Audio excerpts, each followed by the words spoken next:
Ça faisait depuis pas mal de temps que je n'avais pas fait de achat manga et on se retrouve enfin pour un achat manga depuis quand même plusieurs mois. J'ai acheté pour plus de 200 € de manga. D'ailleurs, n'hésitez pas à vous abonner et à liker parce que je vous préviens, le prochain achat manga, il va être juste énorme et vous ne pensez même pas à quel point, les gars, littéralement. On va commencer avec le premier manga de cette vidéo et c'est aussi le premier manga que j'ai acheté de ces éditions-là, aux éditions Shiba, c'est Girl Crush.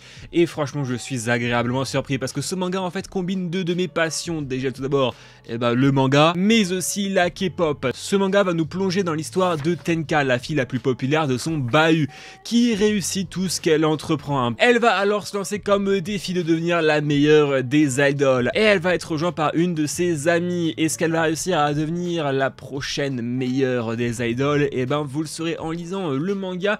Pour l'instant il n'y a que 2 tomes aux éditions Shiba. Alors franchement moi je kiffe de fou ce manga parce que déjà on a littéralement l'ambiance de la Corée, on sent réellement qu'on est en Corée et ça c'est incroyable, mais aussi surtout que ça reprend un petit peu tout ce que j'aime bien un petit peu, vous savez, des systèmes un petit peu d'idol master où en gros on voit une personne grandir au fur et à mesure et voir qu'elle a réussi à atteindre son but de devenir une chanteuse, une pop star, et ça c'est incroyable. Par contre le petit point noir que je dirais par rapport à ce manga là, c'est le temps de parution, parce que ça fait quand même pas mal de temps qu'ils sont déjà sortis et malheureusement les prochains tomes ça va sortir en mars, donc je crois 6 mois de parution entre le tome 1 et 2 et le 3. Ouais, c'est un peu long quand même, hein. J'ai enfin commencé cette série là, vous me l'avez énormément conseillé, que ce soit sur Instagram, sur TikTok ou alors sur YouTube. Je l'ai enfin acheté, je ne l'ai pas encore commencé, ça va pas tarder. C'est Boichi avec Sun Kenrock, le tome 1 aux éditions Deluxe de Doki Doki. Je l'ai enfin acheté, ça m'intéresse depuis quand même pas mal de temps, vous me l'avez quand même pas mal conseillé, les dessins sont juste magnifiques, il y a des choses qui m'intéressent énormément dedans comme le cul, mais voilà, il y a pas mal de choses qui m'intéresse et j'ai hâte de le lire, de le commencer. Voilà, est-ce que ça va être ma prochaine série préférée en manga? Peut-être le tome 11 de Sexy Cosplay Doll. Alors moi je trouve que c'est un super tome parce qu'en fait on ne se concentre pas sur l'histoire de Gojo et de Marine. En fait on va surtout se concentrer sur des personnages secondaires, sur notamment les sœurs Inui, et ça c'est vraiment cool. On en apprend plus surtout sur Sajuna et ça c'est incroyable. En plus le tome est un peu glauque et très drôle en même temps. C'est un peu deux choses complètement opposées, mais c'est super drôle franchement je trouve. Et non franchement j'adore cette série là, c'est une de mes séries préférées en manga et même aussi en animé. J'ai hâte que la saison 2 elle sorte. Rent a Really Shy Girlfriend, le tome 2, je ne l'ai pas encore lu. One Piece, le tome 105. Et oui, j'ai enfin commencé One Piece et je peux dire que One Piece c'est une dinguerie. C'est surtout pour ça que je l'ai pris en fait, le manga. Alors je suis encore extrêmement loin, je suis pas encore à jour. Je suis à l'épisode 189, donc ce qui est quand même pas mal, hein. Je suis à un quart, même pas, je suis quasi à un quart de l'animé. Faudrait que je continue parce que c'est quand même pas mal de temps que j'ai pas regardé d'épisode de One Piece. Depuis pas mal de temps je voulais me lancer dans les light novels de manga ou alors d'animé, hein. Voilà, vous savez il y a pas mal d'animés qu'on regarde ou alors de mangas qu'on regarde actuellement, qu'on lise en fait tout simplement, qui sont tirés de base de light novel, hein, comme par exemple Solo Leveling, Sword Art Online, Overlord, et je dirais même la plupart des animés qu'on regarde actuellement sont tirés de base de light novel, et je voulais forcément me lancer dedans et je suis super content de vous présenter ce light novel là. C'est Hello Hello and Hello de Aya Azuki et wow, c'est une dinguerie. Alors pour ceux qui ne savent pas c'est quoi des light novels, en fait c'est un roman, voilà juste ici comme vous voyez, où en fait les moments les plus importants sont illustrés. Ça parle en fait d'une relation amoureuse bloqué dans une boucle infernale où Haruyoshi va oublier toutes les semaines Yuki, la fille dont elle est amoureuse, et inversement. Et la grosse question qui va se poser dans ce light novel là, c'est est-ce que la relation amoureuse entre les deux vont sortir de cette boucle infernale, cette boucle temporelle? Et ben ça on le lira et ça on le verra à la fin. Pour la prochaine série, il me manque actuellement le tome 7 et 8, il faudrait que je me les prenne pour pouvoir la continuer parce que j'ai vraiment kiffé. Et bah c'est en fait Oshinoko avec son tome 9, un petit peu collector brillant comme on peut le voir juste ici. C'est une édition limitée brillante, bah forcément que je la prends, hein. Voilà, je suis un bon pigeon, je suis un roucoule. Même si je suis encore plus fan du prochain manga, bah c'est The Eminence in Shadow avec le tome 10. Bah je pense que j'ai même pas besoin de vous le présenter, vous connaissez tous Eminence in Shadow. La saison 2 est insane en plus avec la fin fin de la saison 2. Oh là là là là. Et j'ai trop envie de continuer. J'ai trop envie de continuer. Pour ceux qui voudraient du coup lire le manga après l'animé, je pense que ça sera à peu près tome 12, je dirais, ou voire fin tome 11, mais je pense plus tome 12. Donc, voilà, je suis super méga hypé par la suite de The Midnight Ninja Shadow. Partenaire 2.0, le tome 3. Un animé qui récemment a fait beaucoup parler de lui, c'est Freerun avec son tome 6. Je n'ai toujours pas regardé Freerun, je n'ai toujours pas lu Freerun. Pour quelle raison? Bah parce que je ne suis pas actuellement dans le mood en fait de lire ou de regarder Freerun. J'attends d'être dans le mood parfait parce que je sens que quand je vais le commencer, je sens directement que je vais adorer. Donc pour l'instant j'ai pas encore commencé. J'attends, je pense, d'avoir tous les tomes, comme ça je vais tout me fumer parce que je sens que je vais vouloir le fumer de A à Z très clairement. Allez, vous savez quoi, on va repasser vite fait sur des light novels avec deux light novels qui ont eu leur parution en animé très récemment. C'est deux masterclass. Nous avons déjà Berserk of Guzoni, le tome 1 que j'ai acheté aux éditions Mao. Alors l'animé du coup se termine au tome 2, du coup je vais devoir m'acheter le tome 2 et le tome 3 et le tome 4 pour connaître la suite. C'est une masterclass, c'est une dinguerie, je vous le conseille, voilà, il n'y a pas de débat. Mais par contre, I'm in love with the villainess. Oh là là. Oh là là, cette dinguerie.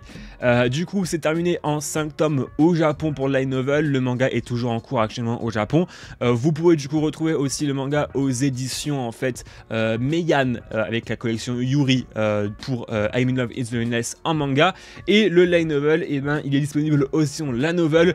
Et non, c'est juste une dinguerie, je vais pas vous le cacher. Et allez, moi j'aime bien faire des virages à 390 degrés. Là, on repart et ben, sur des mangas avec le tome 11 et le tome 12 de Demon Slave. Nous suivons l'histoire de Yuki qui se retrouve malheureusement sur Mato, une dimension envahie par les démons, mais par hasard il va être sauvé par Kyoka qui fait partie de l'escadron anti-démon, et cette dernière a le pouvoir de rendre Yuki surpuissant à une condition, c'est que Yuki devient son esclave. Alors il va accepter, et en même temps comment refuser en fait en face à cette beauté, d'autant plus que derrière, et bah qui dit esclave, qui dit des récompenses, et les récompenses sont super incroyable. Juste vite fait pour vous montrer une récompense, voilà, ça va pas trop vous spoiler, voilà, je pense que vous savez de quoi ça parle, et franchement, bah, je vous le conseille, c'est une masterclass. En plus, l'animé va arriver l'année prochaine. J'espère qu'il ne sera pas censuré, parce que franchement, si censuré, ça serait extrêmement dommage. Le tome 14 de Bullock, il faudrait que j'achète la suite, parce que en fait, le match contre les U20 du football japonais, c'est terminé. Du coup, bah, il faudrait que je le continue, parce que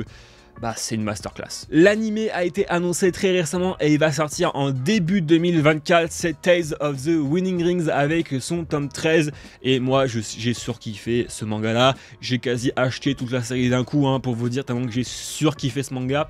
Et ça va être très intéressant de voir la suite. Je ne vais pas vous spoiler parce que, bah, si je vous explique des choses qui vont se passer dans ce manga-là, ça va forcément vous spoiler en fait, donc je vais pas vous expliquer. Mais c'est une dinguerie littéralement, et il y a des choses que dans ce manga-là, on ne voit pas dans d'autres mangas. Donc je vous conseille. Allez, on va une nouvelle fois repartir sur des light novels, et là ça va être les derniers de cette vidéo, en tout cas pour les light novels. Nous avons déjà Infinite d'Androman qui me fait beaucoup penser à SAO, c'est la principale raison de pourquoi je l'ai acheté, et en plus j'aime bien la cover, elle est plutôt classe. Et aussi le premier tome de Manogra, et là je l'ai acheté pour la cover et pour le synopsis aussi, voilà, donc j'ai hâte de le commencer. Le tome 7 et le tome 8 de Dying in the Franxx, c'est la fin du manga, voilà, enfin c'est fini. La fin est différente de l'animé, donc pour toutes les personnes qui n'ont pas aimé l'animé et la fin de l'animé, le manga sera complètement différent, et ça je vous le garantis de ce que j'ai feuilleté vite fait.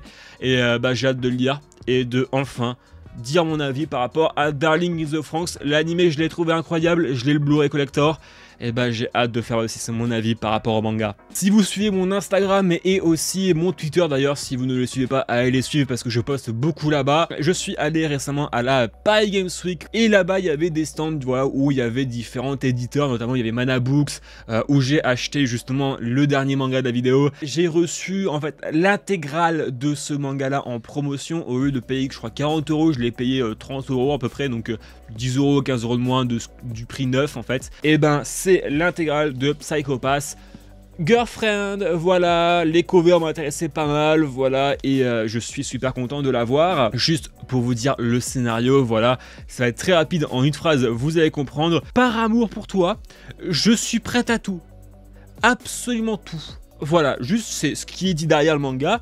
et ça résume la série. Je ne l'ai pas encore commencé, il faudrait que je le lise, et j'ai l'impression que je dis ça de toutes les séries, hein. Je ne l'ai pas encore commencé, il faudrait que je le lise. Ça va arriver, juste que récemment j'ai pas trop le temps, mais ça va arriver. Et le dernier manga de cette vidéo là, je devais absolument finir par ce manga là, c'est Final Fantasy Lost Strange. En fait nous suivons l'histoire de Shogo et sa sœur Yuko, ils vont se faire téléporter dans le monde de Final Fantasy, voilà. Eux-mêmes étant fans de Final Fantasy, donc ça c'est plutôt drôle. Malheureusement Yuko va mourir un jour en plein combat contre un dragon, et du coup Shogo et son équipe, ils vont partir à la recherche de l'objet légendaire queue de Phénix. Alors pour ceux qui ne savent pas c'est quoi la queue de Phénix et qui n'ont jamais joué à un FF, en fait c'est un objet qui permet de réanimer un personnage. Petit point noir, moi j'adore dans les FF, voilà, avoir des relations amoureuses entre plusieurs personnages, comme par exemple avec le FF10 avec Tidus et Yuna, dans le 15 avec Luna Freya et Noctis, dans le 16 avec Clive et Jill, dans le 7 avec Cloud et Tifa. Pour moi, je dis bien pour moi. Malheureusement, il n'y en a pas dans ce manga-là. J'espère que dans les prochains tomes, on aura un peu plus une relation amoureuse qui vont se développer. Bref, en tout cas, voilà, moi j'espère que cette vidéo vous aura bien plu. N'hésitez pas à me dire en commentaire, vous, qu'est-ce que vous avez acheté récemment en manga. N'hésitez pas aussi à me dire quel est votre manga préféré de tout ce que j'ai acheté dans cette vidéo.